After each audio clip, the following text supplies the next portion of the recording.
What's happening out there, guys? Welcome to Friday Night Rentals, the place where the neon open sign is buzzing and the VHS shelf is basically a museum of poor decisions and perfect rental nights. Tonight's episode is a special one. This is my 80s cult classic mega marathon where I've combined all 4 of my Friday Night Rentals cult classic videos into one giant compilation. 20 movies, one giant rental cart, 0 late fees with nostalgia overload guaranteed. So if you love cult classic movies from the 80s, video store nostalgia, and that late night cable energy where really anything can happen between 11 p.m. and why am I still awake, you're in the right aisle. Today we're talking the weird, wild, offbeat, sometimes brilliant, and occasionally bonkers gems that lived on VHS, thrived on word of mouth, and stared at you from the shelf begging you to take it home. I'm Anthony DeJoya. This is Movies Never Say Die, and your weekend marathon starts now.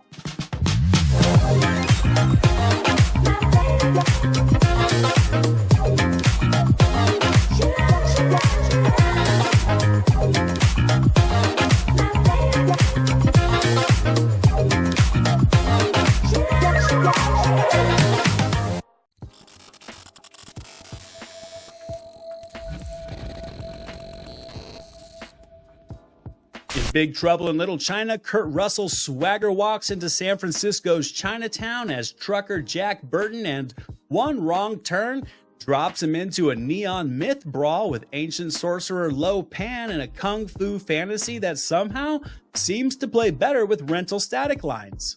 Here, John Carpenter makes weird feel like a cozy pair of karate pajamas, and Big Trouble is the staff pick at the video store that never had time to rest on the shelf. Kurt Russell's Jack Burton here is all bravado and zero planned, crash landing into a world of Chinatown sorcery where every alley hides a magnificently weird boss fight. James Hong practically defines cult villainy as Lo Pan.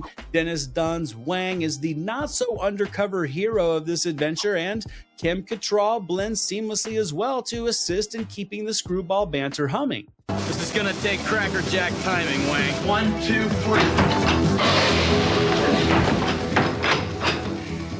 We may be trapped. So really the joy here is in the outlandish tone. Action that refuses to be macho, fantasy that refuses to be self-serious, and comedy that never tries overly hard. My rental era memory of this is just of the lighthearted box art that promised a movie that my grandma wouldn't understand. I mean, even if she knew she didn't want me to watch it, she couldn't credibly explain why.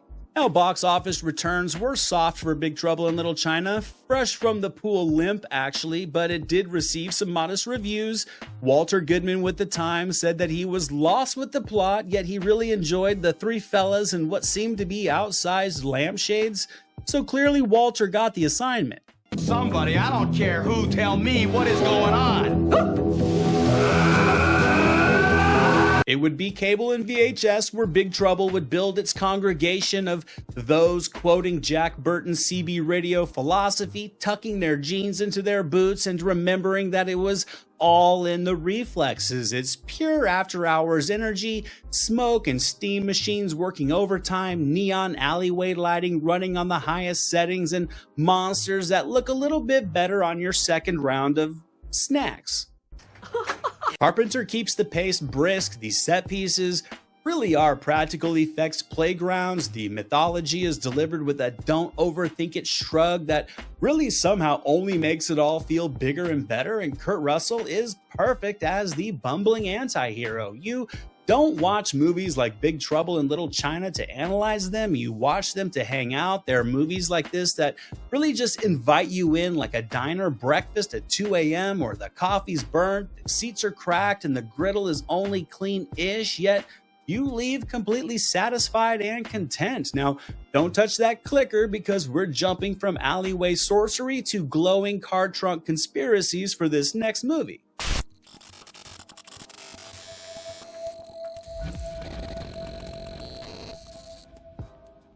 In In Repo Man, Emilio Estevez trades mall rat boredom for the repo life under grizzled mentor Harry Dean Stanton and ends up chasing a Chevy Malibu with a trunk that glows like a UFO nightlight. Punk, paranoia, and parking tickets collide in this sci-fi cult spiral that's absolutely strange yet totally rewatchable.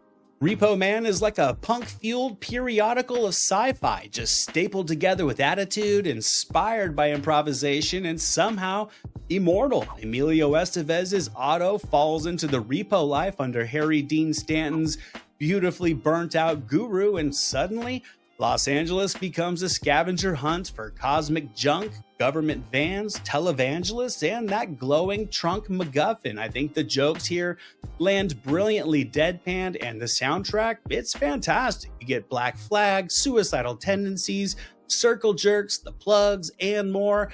Everything just turning this whole thing into a rolling mosh pit of just wild storytelling. And as a rental, this really was the staff pick evangelist's dream. We didn't actually see this one until a few years after its release, but we dug the rebelliousness of it, and it would become repeat viewing for me as a teen. It's all part of a cosmic unconsciousness. You eat a lot of acid, Miller? Back in the hippie days? Now, Repo Man was theatrically insignificant, earning less than $150,000 during its run, but it would become video store gold, exactly the path that earns a cult flick its stripes. Film critic Vincent Canby would call it a most engaging reprieve from Hollywood's run of general laid-back comedies, and with that statement, I think he hit the nail on the head. Repo Man has a perfect midnight movie vibe as well. It's jittery, conspiratorial, and designed for the late hours when the city feels like it's at its most dangerous point. And overall, the movie, I think, just thrives on being scrappy, inventive, and allergic to exposition. This was the movie that felt cool to watch as a kid. It was like an edgy initiation into a group of those beyond the normies who'd never been repo enlightened and never debated the glowing trunk conspiracy. It would also leave a pop culture ripple as well, from plate of shrimp coincidences to all the generic branded prop labels that became a meme before memes. And Repo Man is just one of those movies that low-key taught you a new way to look at the world. Now, if that glowing trunk didn't spook you, good on you, you're tough, but you're definitely going to want to keep your eyes on the skies during this next rental classic.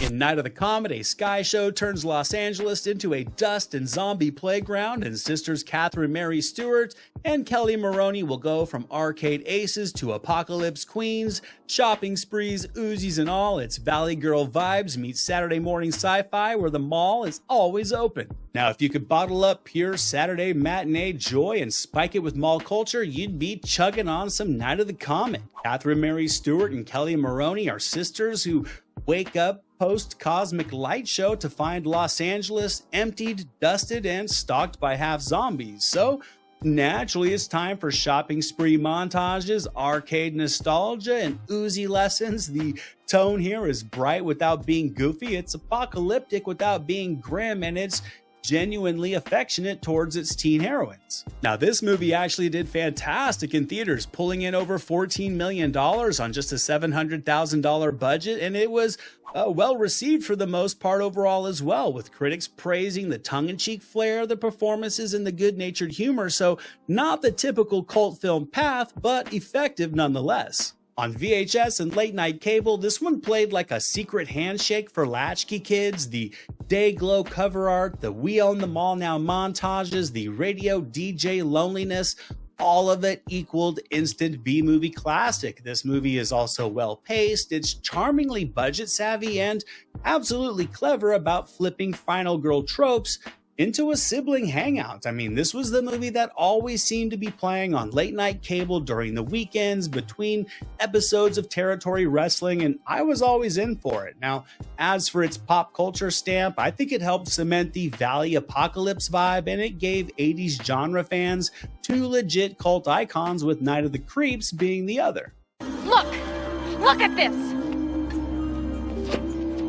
Here's Doris. This is all that's left of her, this and dust. So the midnight movie credentials here are strong. Night of the Comet is just easily consumable. It's breezy, it's synth-kissed, and really best enjoyed when the world outside your window is a little bit more empty too. And as for its video store imprint, let's just say it was easily a fixture on many staff recommended walls across the country. It's a comfort movie about the end of the world, which is actually the most Gen X sentence imaginable. Now for this next one, the vibes are going to get a lot darker, and we're going to trade the shopping mall for the stinky sewers. Yeah, somebody has to go down there. Somebody's got to go down there.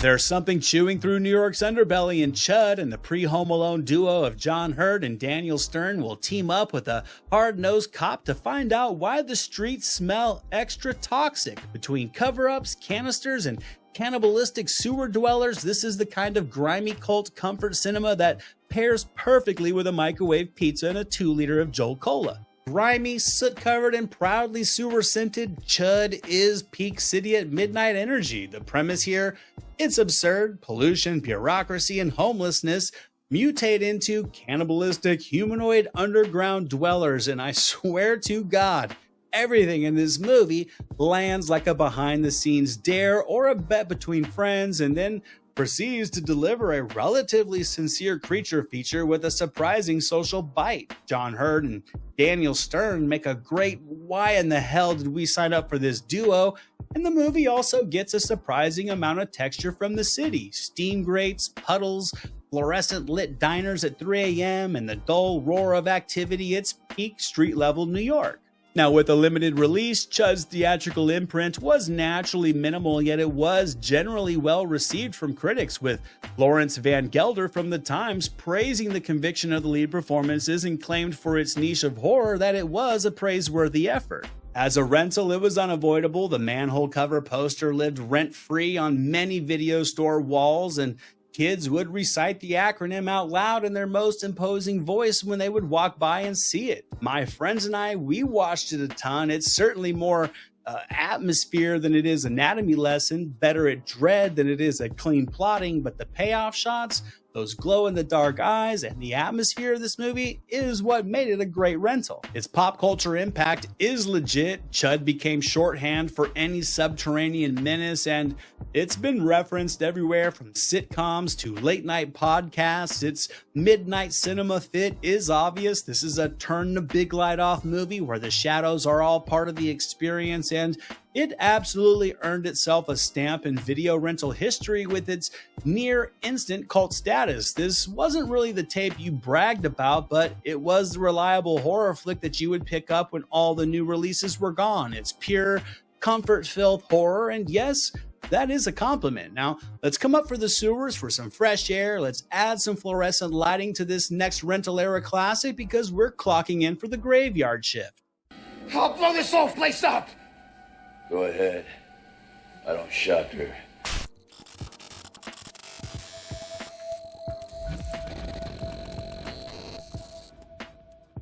Here, an overnight shift at a small-town supermarket turns into a price-cutting slasher in Intruder, with Elizabeth Cox and Dan Hicks stalking slasher fear on aisle 9. You add in some Raimi-verse cameos and some very creative kills, and you've got a late-night bloodbath that proves fluorescent lighting can make things scarier. Bag it, tag it, but definitely don't watch it alone. You know, there's just something perversely delightful about a slasher movie being set inside the disarming backdrop of a supermarket, and Intruder leans into that with giddy and gory delight. During the overnight shift, aisles become stalking grounds, box cutters become weapons, and every end cap threatens a high splatter money shot.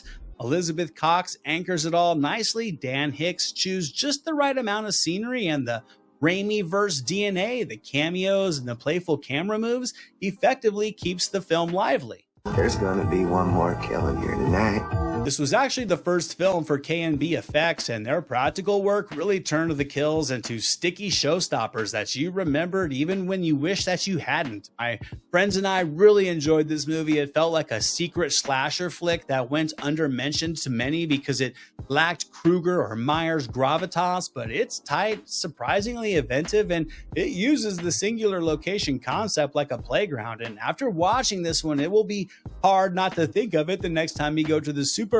Now, Intruder's pop culture footprint is much more niche, but it is potent. If you know, you know, and many horror folks definitely know. Naturally, Intruder is premium midnight movie vibes. It's a snacks on the coffee table, lights off, cold drink in hand kind of watch, and as a rental, it definitely thrived on word of mouth, cover art that promised trouble, and that glorious unrated cut mystique that made you feel like you found the forbidden version. And really, it's proof that setting plus style can elevate even the simplest of premises, because by the time the price scanner beeps over the end credits, you've gotten that exact after hours jolt that you sat down for.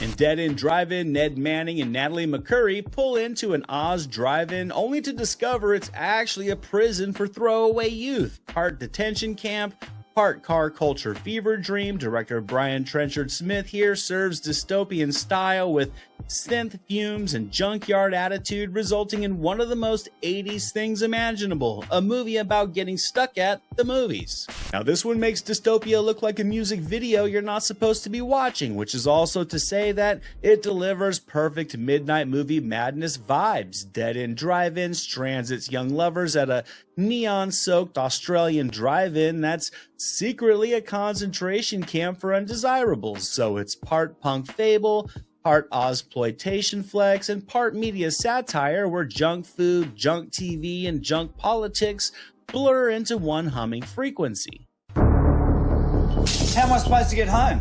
You can't. What do you mean, can't? This was a late night cable find for me as a kid, and I dug it even though I had no idea what the hell was going on, and as an adult viewer, I still enjoy it. I think it's stylish, it's sardonic, it has spikes of action that kind of feel ripped from a comic panel. It's all about the eccentric atmosphere and the vibe in this movie, and it works. You can smell the hot asphalt and feel the looming tension, and as a rental, this was that cool clerk recommendation. Not the obvious pick, but the one that sort of made you feel like you graduated to the back room of the video store where the secret movies lived. It's kind of a testament back then to just how obscure international movies could feel back in the 80s. Its pop culture imprint is super modest, but it is persistent, memorable box art, shots and vibes that randomly resurface during genre highlight reels, and concepts that feel even more timelier today than they did back when this movie was made. Dead End Drive-In's midnight credentials, I think, are platinum. I mean, it's literally about being trapped at a drive-in, watching the world pass by while the projector never sleeps. And on VHS and cable, it lived as a cult passport stamp. If it clicked for you, it clicked hard, and by the time the fence sparks and the engines roared, you were either in love or you learned that you were just not built for punk dystopia. Now, we may have escaped the drive-in, but we're keeping with the hellscape theme, and we're adding a few spin kicks to the mix for this next rental era gem.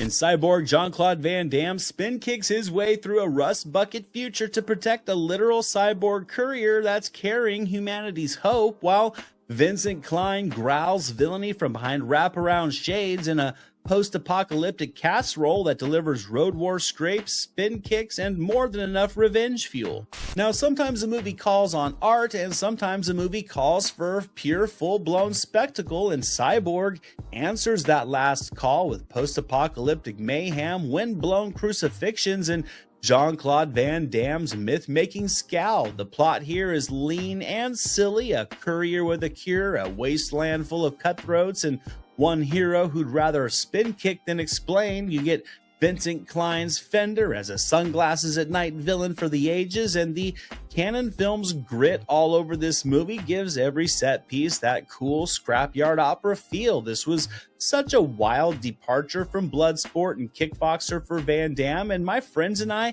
ate this movie up like spilled Reese's Pieces. Cyborg actually served pretty well at the box office, pulling in around $10 million on a sub $500,000 budget, but critics were not friendly. While action audiences were entertained, critics were savage across the board, with New York Times writer Stephen Holden writing in his review about Van Damme that going into battle, the over-muscled actor curled his lips with the pout of a model preparing for a Calvin Klein underwear ad. Brutal. Cyborg is clearly ragged in places, but it's purposeful. You get action as texture, locations as character. It's certainly messy, but somehow all of that is just kind of part of the rogue charm that this movie carries with itself. Now, as for its pop culture ripple, it was a solid part of Van Damme's ascent, the muscle memory era when covers sold weekends and kids learned they suddenly wanted to know how to kick. And as for its rental history, it was huge for sure. The video store turned Cyborg into a workhorse. Constant checkouts, constant rewinds, constant debate over whether the character names being based on musical instruments was ridiculous or maybe perfect. What do you care about? Fender. And Cyborg's midnight movie vibe was undeniable as well. This was steel-toed cinema, best enjoyed when the room is quiet and you can hear the boots scraping on the gravel, and by the final showdown, you're not still watching for nuance, you're watching because the punchline is literally a punch, and sometimes that's exactly what a Friday night needs. Now, for this next movie, we're going to swap steel-toed apocalyptic showdowns for grim darkness and smoky secrets.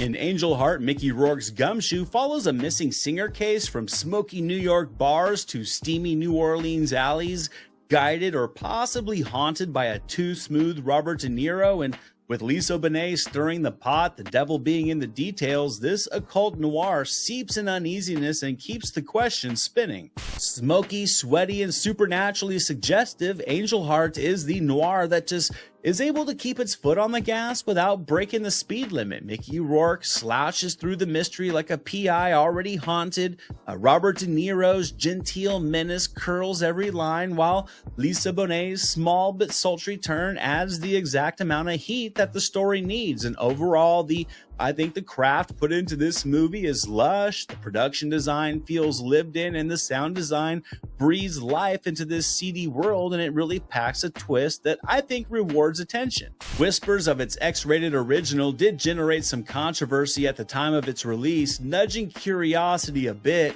Sadly though, not enough to move the needle. Angel Heart would only pull in around $17 million on an $18 million budget, and critics were mixed, with every negative review having some positives and vice versa, such as Vincent Canby from The Times, who enjoyed the cinematography but felt Rourke's portrayal was lacking. However, like many on this list and many other movies that we talk about, VHS and cable would be where this movie would find its people, late night viewers who were eager to escape out into the darkness. And sure, its pop culture imprint was minimal, but you can see the homages to its imagery, ceiling fans as pace breakers, rain as atmosphere, and other visual cues in future cinema. My interest in Johnny is only in finding out if he's alive or if he's dead. And Angel Heart helped build a template for the gothic noir lane. I watched it because it had Lisa Bonet in it as a kid, then would return for the story years later. It's a slow burn for the after-hours brain where dread blooms best. In the rental era, this was the I'm feeling classy but dangerous pick, the tape you hid under a comedy when checking out, and by the end, the revelation lands like a hangover, inevitable in retrospect and totally chilling in the moment. Now, let's shake off all those chills for this next classic, because we're going to head back to high school, for better or for worse.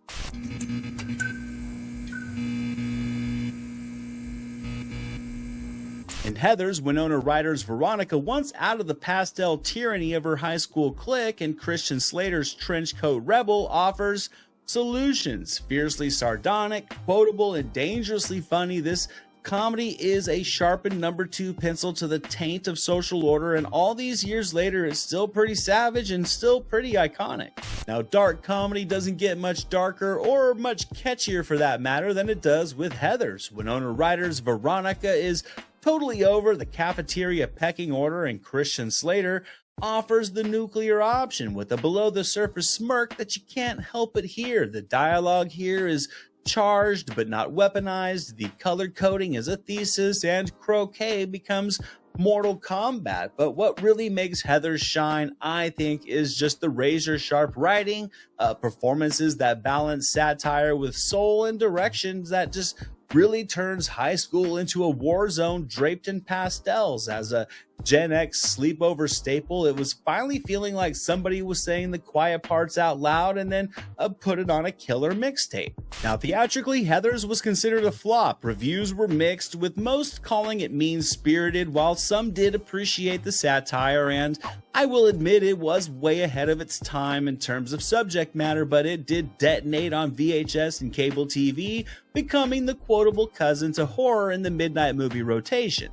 Heathers' pop culture impact would be massive. Teen movies would learn to aim lower, right into the gut, while also leaning more into high concept. I think Slater and Ryder are a perfect duo for this movie, and as a rental, it was that perfect gateway from goofy teen comedies into the sharp stuff, and by the last bell, Heathers left you laughing and a little mentally scorched, proof that sometimes the scariest monsters could actually be carrying trapper keepers. Now, so far, I think we've been torching the cult's playbook, so for this next one, we're lighting up all the neon we can find, and we're pulling all the inspiration from every single genre at the video store.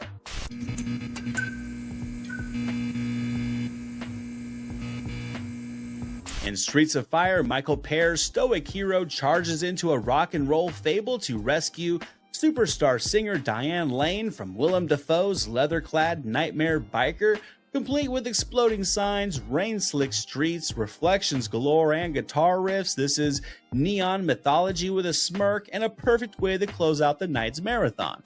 Walter Hill calls this a rock and roll fable, and you know what? He's not wrong. That's exactly how Streets of Fire plays. It's mythic, stylized, and poured over neon on an ever-wet backlot, while the soundtrack swings from power anthems to high-power ballads. I mean, we all loved this movie as kids, even if we didn't have any idea what was going on, but it was total spectacle and we ate it up. It's a pure vibe that only few 80s movies can brag about being able to deliver. You get razor clean compositions, knockout musical set pieces, and dialogue that feels overinflated and melodramatic in all the best ways. This was one of those movies that just made you want to go out and buy a leather jacket and throw a fistful of gel in your hair and just casually walk to the perfectly timed bursts of sparks. Theatrically, this movie did stumble pretty bad and it wasn't very well reviewed. Janet Maslin with the New York Times called it an exhausting exercise in thrill-seeking, but Streets of Fire would gain a legendary afterlife in living rooms for years to come, where VHS and cable turned it into the final song for many a Friday night movie marathons, giving Streets of Fire a pop culture imprint that ran as deep as the Grand Canyon. Music videos, fashion shoots, glorious montages, and Willem frickin' Dafoe, not forgetting Diane Lane, Bill Paxton, Robert Townsend, Rick Moranis, and more, who all chime in as well. Now, as a midnight movie, it's the perfect closer. Big feelings, bigger choruses, drama, spectacle, action, and a sense of that last train home romance. This was that perennial staff pick, the one that said to rent me if you liked the Warriors, and by the time the last guitar rang, you weren't just entertained, you had just been baptized in neon and instant 80s nostalgia, having seen a thriller, a musical, a drama, an action movie, and an offbeat comedy, all in a sausage skin tight 93 minutes. What's up, everybody? Tonight we're diving back into the wild and weird corners of the video store, and this stack of cult classics is for the people who knew exactly where the eccentric movies lived. From rubber monsters to synth soundtracks and underground treasures, it's all here as we revisit 5 movies that didn't just exist in the 80s, they helped build the legacy of 80s cinema.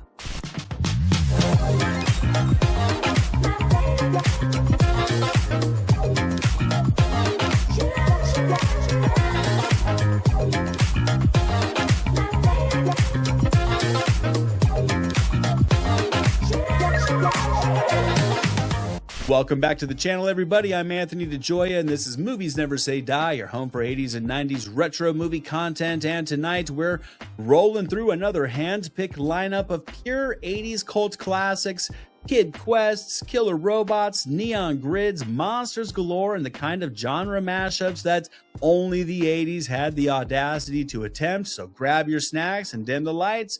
Friday Night Rentals starts now.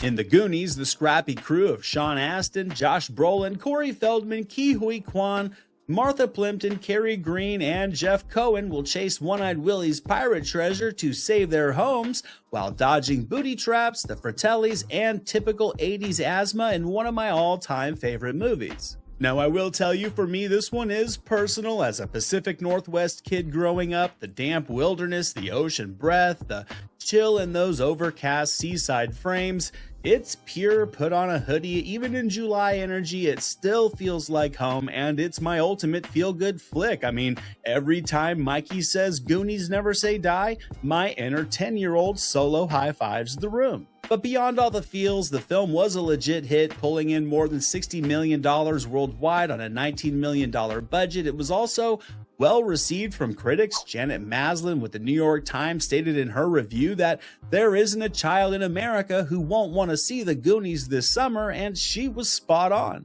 Post-theatrical run, the Goonies absolutely owned the rental era. This was the tape that just lived next to the VCR because somebody was always halfway through it. Weekend sleepovers, it was automatic. The cousins are over, press play. Holiday family in town, let's find some treasure together. There was literally never a bad time to watch this movie, and that's still the case today. Wow, do you guys realize what we could do? I don't want to go on any more of your crazy Goonie adventures. That ending pirate ship reveal was a dopamine faucet. The bone organ sequence was really practical effects, wizardry, and sloth. Well, he remains as the sweetest curveball in the history of kid adventure movies, while also pretty much being the sole reason why studios haven't figured out how to remake this movie. Now, why the cult status for the Goonies if it was already popular? Well, it's pretty easy. It kept growing long on after theaters, on cable, on VHS, and anniversary and pop-up screenings. This movie is just comfort cinema with texture galore, lived-in sets, mud, old ropes, leaky pipes, and friendship you can practically reach into the screen and grab, and its legacy and impression are indelible. Rewatching now, you can appreciate the tight pacing, the rawness in the kid performances lands as honest, and if 80s kid adventure had a home address, it would be a rainy Pacific Northwest cul-de-sac with a house that has a map somewhere in the attic and a group of friends who will follow you into the tunnels. Now, from treasure maps, we're going to shift to otherworldly battles for this next cult rental. It delivered the same teamwork energy, but just with a lot more metal.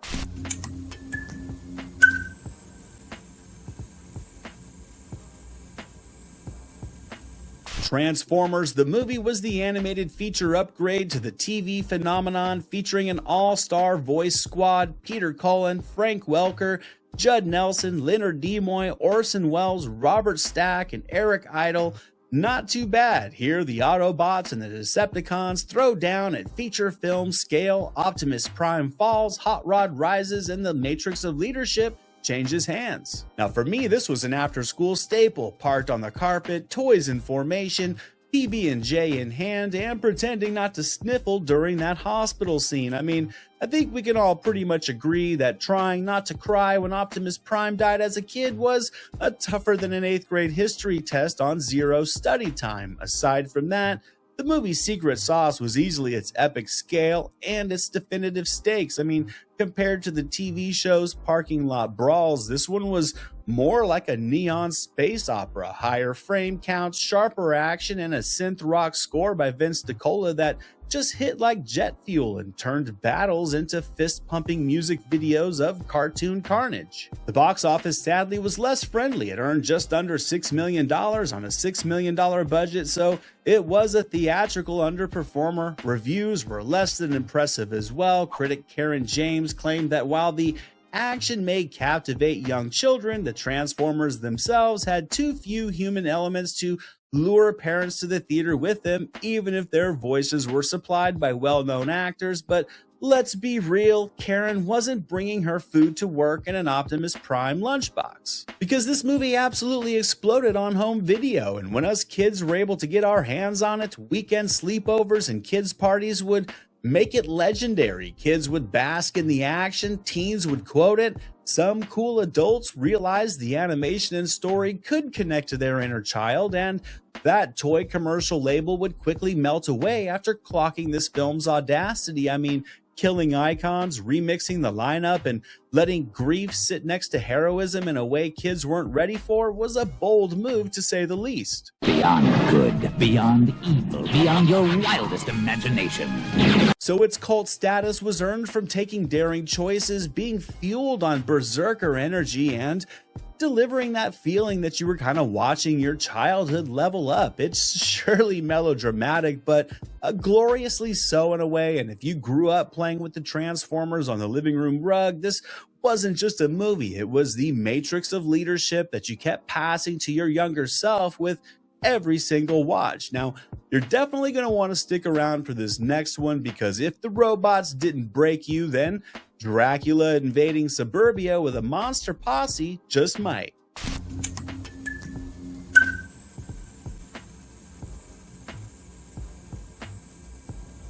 The Monster Squad throws the classic creatures at the wrong suburban treehouse, with Duncan Rager as a cape-scorching Dracula and Tom Noonan as the gentlest Frankenstein's monster this side of a bedtime story. But when a monster-obsessed group of kids discover Dracula's plan to unleash evil, they'll have to work together to save their town before midnight. Now, I'll be the first to admit my kid brain never cared at all about the Goonies ripoff discourse associated with this film. I wanted monsters, I wanted these kids to win, and I definitely wanted to be a member of the squad. I thought Stan Winston's creature designs looked awesome, and that Gill-Man suit looked incredible then, and it still does today. I think the tone of this movie walks a perfect line. It's funny enough to quote, but it was still dangerous enough as a kid to clutch the couch. It was pretty much the Goonies versus Dracula and his monster friends, and we watched it over many weekends while quoting every line like they were top 40 songs.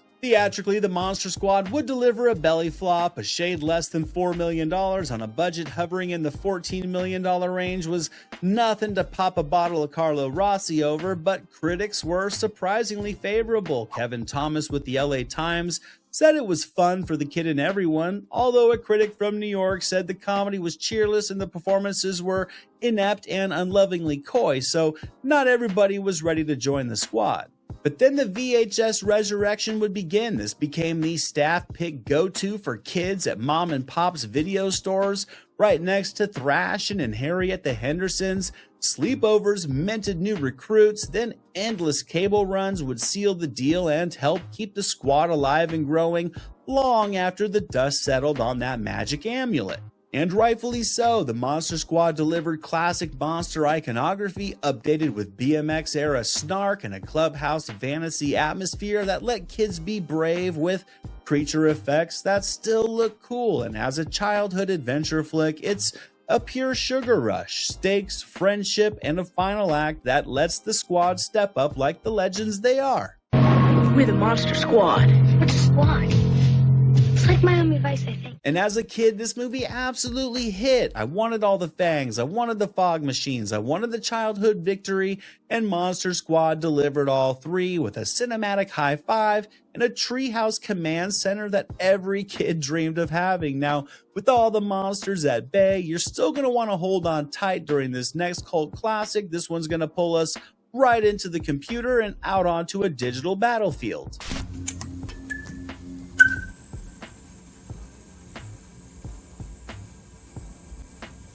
Disney's Tron stars Jeff Bridges as a rogue programmer who gets digitized into a computer and will then team up with a security program called Tron to battle the MCP, light cycle his way out of trouble, and to try to beat the system from the inside. Now, if you grew up orbiting arcades like they were cathedrals, then Tron felt like scripture. Disney handed us a neon-soaked world where programs wore glowing motocross suits and the laws of physics bent to the beat of a synthesizer. Now, plot-wise, this thing is simple in the best of ways. You get Flynn delivered with pure Jeff Bridges charm. He gets zapped into the grid, he befriends Tron, and takes a swing at the tyrant MCP. But really, the reason Tron landed so quickly in the cult cabinet was just because of its vibe and its atmosphere. Early gutsy CGI, all just stitched to painterly backlit animation and blended with practical wizardry. It looked like nothing else in 1982, and honestly, it looks like nothing else in 2025 either. But it was far from a box office juggernaut. $33 million on just a $20 million budget was not exactly commanding. Reviews were also mixed. Roger Ebert gave it 4 out of 4 stars and called it dazzling, but not all agreed. In fact, this movie actually resulted in Disney stock dropping 2.5 points when a market analyst gave it a negative review. And when interviewed later, Disney Senior VP of Finance Mike Bagnell said they'd never invited analysts to screenings before, and they probably wouldn't do it again. Regardless of its theatrical shortcomings, the rental era and arcade fandom pulled all the overtime duty. The box art was like a tractor beam, the light cycle sequences were mind-blowing for kids and for those who spoke fluent joystick. Tron, the arcade game, was much more of an 80s staple than the actual movie was. I mean, I know I pumped enough quarters into the game as a kid to probably pay for a semester of college. Who's that guy? That's Tron. Rewatching now, the charm doubles and some of the issues are easily overlooked. Bridges is still plenty loose and charming. The world building is still elegant in its 8-bit poetry, and Wendy Carlos's score still hums like electricity in your bones. Is it earnest? Absolutely, but that's all kind of part of the charm and the nostalgia now. Tron makes idealism feel aerodynamic, and that final sunrise shot still delivers that early 80s retro injection that you need sometimes. Now, let's pull the plug for this next one and trade the light cycles for something more practical but equally rad that shreds on the concrete playgrounds instead of the digital ones.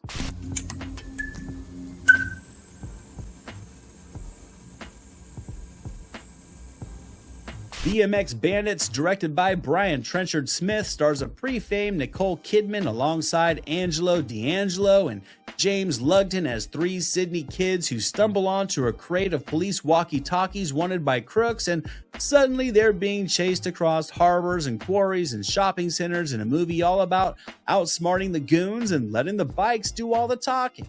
Well, it's confession time. I was more of a Huffy Bandit than a BMX one growing up, more from financial necessity, but that never stopped me from loving this movie just as much as all the other kids' sports action flicks from the era. I mean, almost every watch of this movie would send me outside to try a new jump or a curb hop like I just joined the team.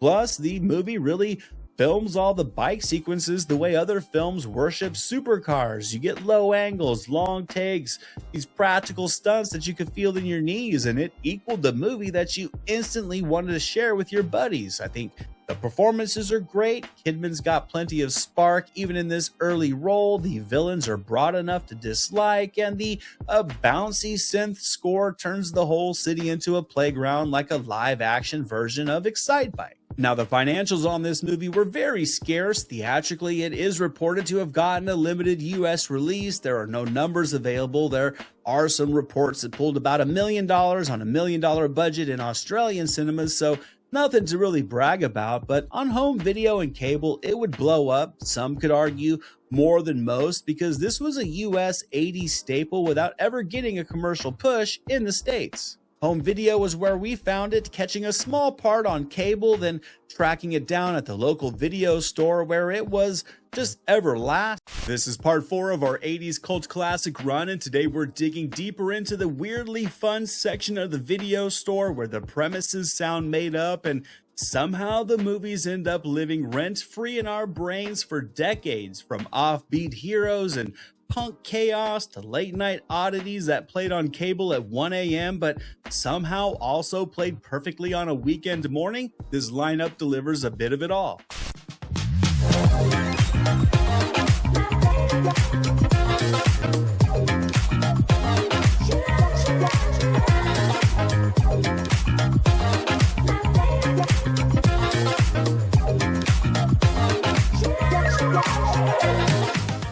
What's up out there, everybody? Welcome back to the channel. I'm Anthony DeJoya, and this is your home for pure retro movie nostalgia, deep cut discoveries, and just for recapturing that warm, fuzzy feeling born from our weekend trips to the video store. If you love midnight movie energy, VHS era comfort flicks, and the special brand of 80s cinema where the choices are bold, the hair was big, and the logic was optional, you're absolutely in the right aisle. This is Movies Never Say Die, and Friday Night Rentals starts now.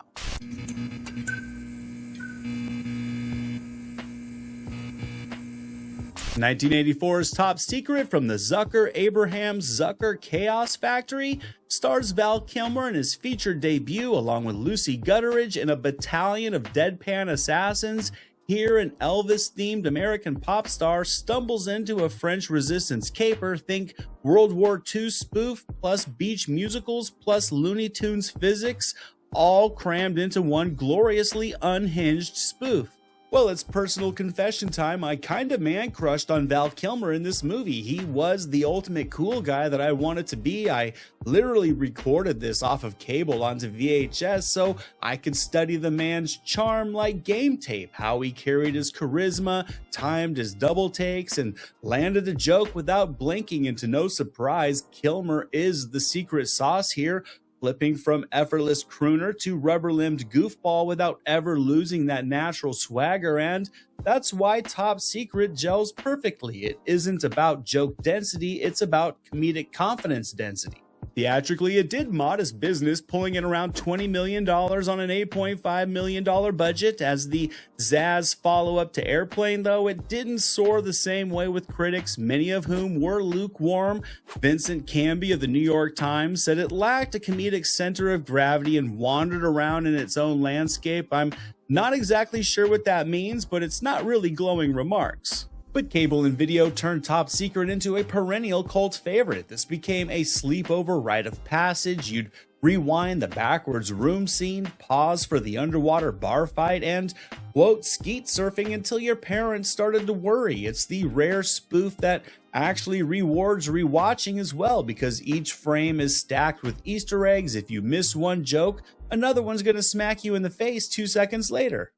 I'm not the first guy who fell in love with a girl he met in a restaurant who then turned out to be the daughter of a kidnapped scientist, only to lose her to a childhood lover who she'd last seen on a deserted island. The Zazz team shoot this one like a real movie, not a skit parade, so the nonsense just, I don't know, feels weirdly elegant. My taped off cable copy of Top Secret may be long gone, but the memories of this classic comedy are always going to be just in heavy mental rotation. Now, for this next one, I got a fun turn. We're gonna go from 1,000 jokes a minute to a guitar solo for the soul with this next cult classic.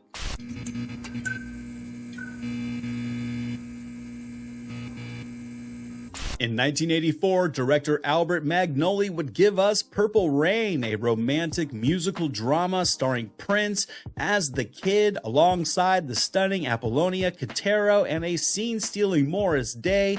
In this one, a gifted but volatile Minneapolis musician battles rivals, family storms, and his own ego before detonating the club stage with songs that turned pain into purple-injected electricity. You know, back in the day, a lot of the girls that I knew loved Purple Rain, so naturally young Anthony did too, but secretly, I kinda loved it. I'd show up for the cool points and then stay because Prince was basically plugging right into my nervous system, and it may have actually been my first guilty pleasure. The First Avenue sequences are shot like fever dreams, sweat, spotlights, perfect backlighting, all drenched in atmosphere. Between the musical sets, the melodrama is pure 80s cheese, popped collars, indestructible eyeliner, and emotions dialed up to 11, but it all seems to work because the music isn't decoration, it's really the engine, and every song pushes the story and the character forward.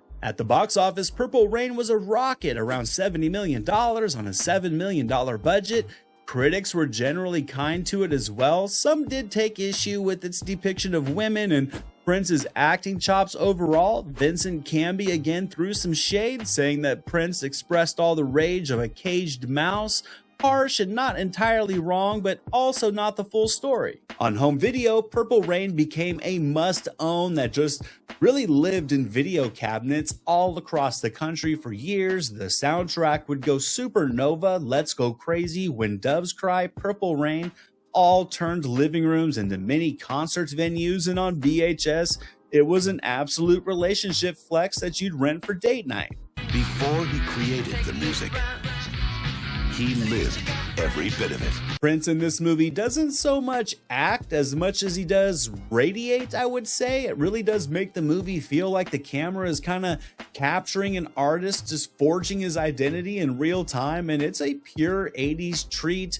Morris Day brings plenty of swagger, Apollonia brings all the heat, Minneapolis becomes a neon crucible, and it's really one of those rare musical films where the set list is the character arc. Now, for our next rental classic, we're going to dial up the suspense, we're going to change genres, and we're heading from the stage to the streets for a fun, wild, body-swapping ride through Los Angeles.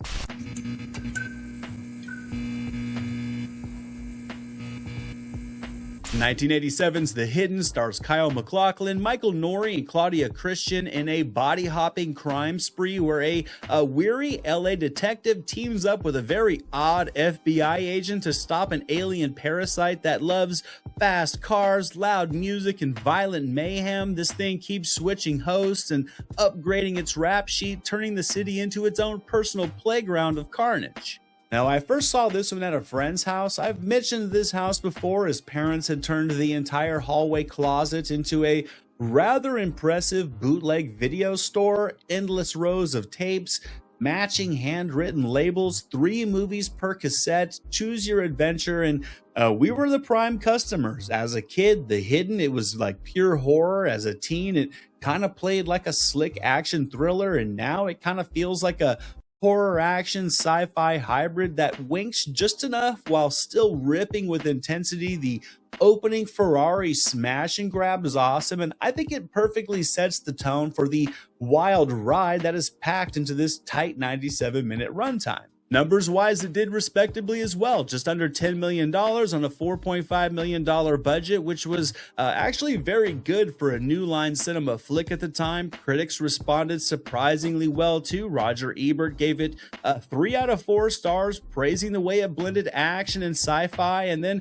like so many cult films from the era, VHS and cable reruns would help it find its long-term audience and really cement its reputation. The action in this one is clean and visceral. I think the dark humor lands nicely without undercutting the stakes, and the effects are inventive without overreaching. MacLachlan's serene weirdness, I think, plays beautifully against Nouri's blue-collar exasperation. It really turns a high concept into a buddy movie that actually buddies. It even sneaks in a surprisingly warm grace knot at the end, right after giving you plenty of goo, gunfights, and a killer flamethrower. Try for one of the tires. You think this is easy? Why don't you try?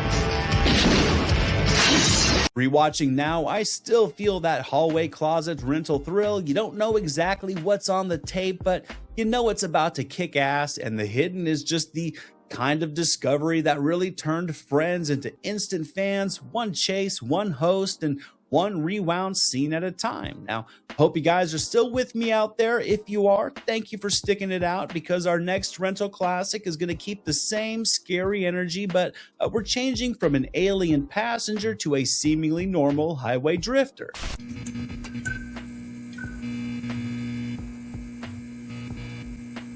In 1986's The Hitcher, a young driver gives a lift to the wrong stranger, and the open road turns into an endless nightmare. What starts as a simple favor quickly becomes a deadly game of cat and mouse at highway speeds. Rutger Hauer, C. Thomas Howell, and Jennifer Jason Leigh fill out the small but mighty cast in what might be the ultimate anti-hitchhiking PSA.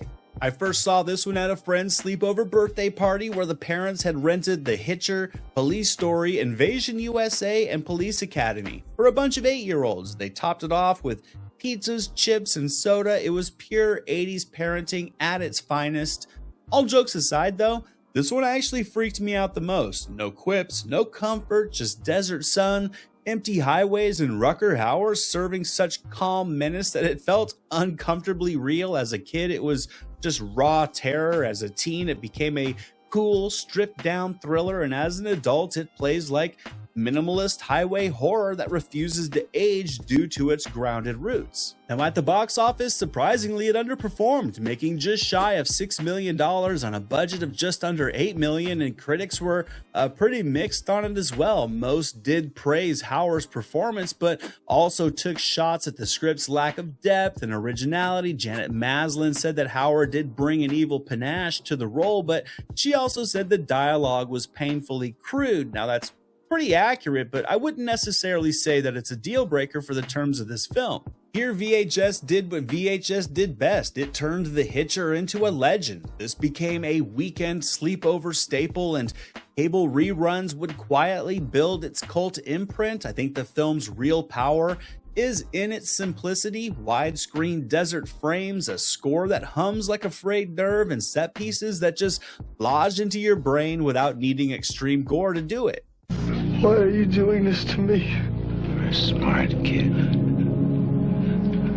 I'll figure it out. Rutger Hauer is great in this one, as mentioned. He's magnetic, unreadable, and inevitable. The movie never really explains him. It just kind of lets him loom, and it absolutely works. C. Thomas Howell sells the shell shock. Lee gives the story a fragile heartbeat, and the ending really does land like a steel toe to the soul. And rewatching now, I still feel that birthday party jolt, and I still double check the rear views on long road trips. Some road trip movies are about the freedom, and this one's about the price of it, and it's sort of timeless. So what do you guys say we lighten the mood a bit and kind of switch from white knuckle terror to a feel-good action rental that just delivers a buffet of roundhouse kicks?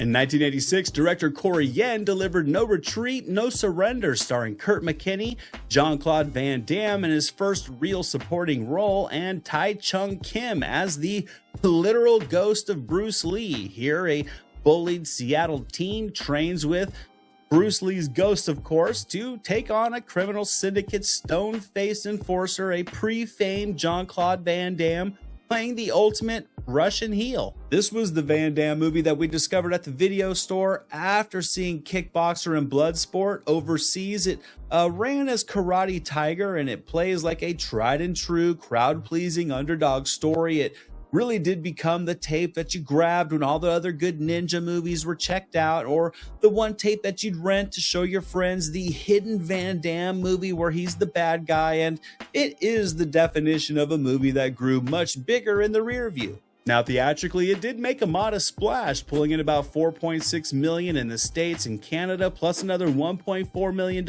in France, on a tiny $400,000 budget. Critics, to no surprise, were not impressed at all. Walter Goodman of the New York Times joked that no black belts would be awarded to anybody involved, and called it an exhibition of thunks and kerplunks. So yeah, far from glowing press, but you could really say that about the reviews for some of the best action movies from the 80s, so grain of salt. But once again, VHS and cable. And that's a wrap on our Friday Night Rentals 80s Cult Classic Marathon, but the party here is never over. If you're in the mood for more movie madness, check out my VHS Vault series right here for tons of rental classics from the 90s. I'm also right in the middle of a Steven Seagal little mini-series that you can check out as well. You can find those videos here too. Now, as for these movies today, it's your guys' turn. Hit me up down in the comments. Which of these movies was your comfort rental, the one you'd grab even if you'd seen it a dozen times?